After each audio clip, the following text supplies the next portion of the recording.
Kids Hindi story घर में आपका स्वागत है। यहाँ हम हिंदी कहानियाँ और मज़ेदार रोमांच में डूब जाएंगे। तो फिर कहानी शुरू करते हैं।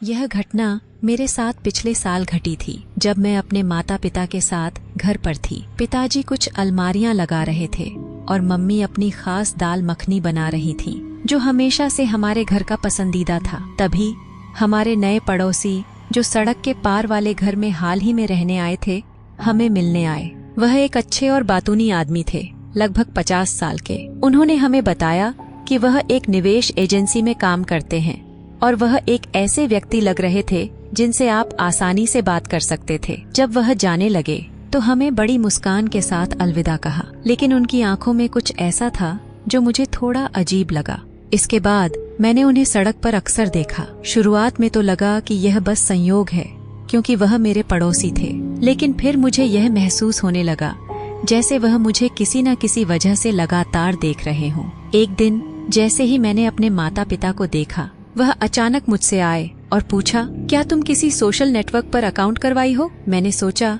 कि यह क्या सवाल था, तो झूठ बोला और कहा नहीं।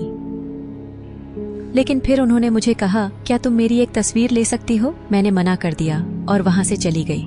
लेकिन फिर भी उसने मेरी तस्वीरें अपने फोन से खींच ली। जब मैंने उसके फोन में तस्वीरें देखी तो मैं हैरान रह गई। उसके फोन में लड़कियों की तस्वीरों से भरी एक दीवार थी, जैसे वह किसी का पीछा करता हो। वह आदमी सिर्फ अजीब नहीं था, वह एक मानसिक रूप से बीमार इंसान था जो लड़कियों को लेकर जुनूनी था। अगले दिन रात मुझे अजीब आवाजें सुनाई दी और देखा कि वह हमारे कूड़े के डिब्बे के पास कुछ गाड़ रहा था। मैं डर गई कि वह क्या कर रहा था। फिर अगले दिन रात वही डरावनी आवाजें आईं और मैंने देखा कि वह कूड़े के डिब्बे में कुछ छिपा रहा था।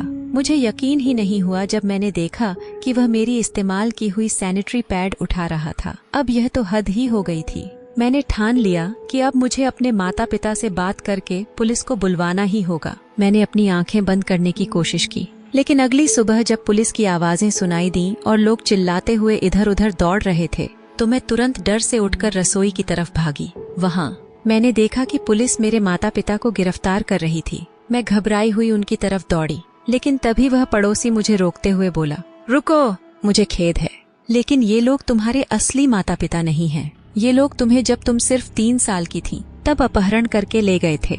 हम तुम्हें 14 साल से ढूंढ रहे थे और अब हमें तुम्हें मिल गया है। डीएनए टेस्ट ने सब कुछ साबित कर दिया है। धन्यवाद किड्स हिंदी स्टोरी घर के साथ जादुई कहानियों की इस यात्रा पर आने के लिए। नई कहानियों और मजेदार रोमांच के लिए जुड़े रहिए। अगर आपको हमारी कहानियाँ पसंद आए तो चैनल को सब्सक्राइब करना न भूलें और घंटी बजाएं, ताकि कोई भी नई कहानी आपसे छूट न जाए। फिर मिलते हैं अगली कहानी में।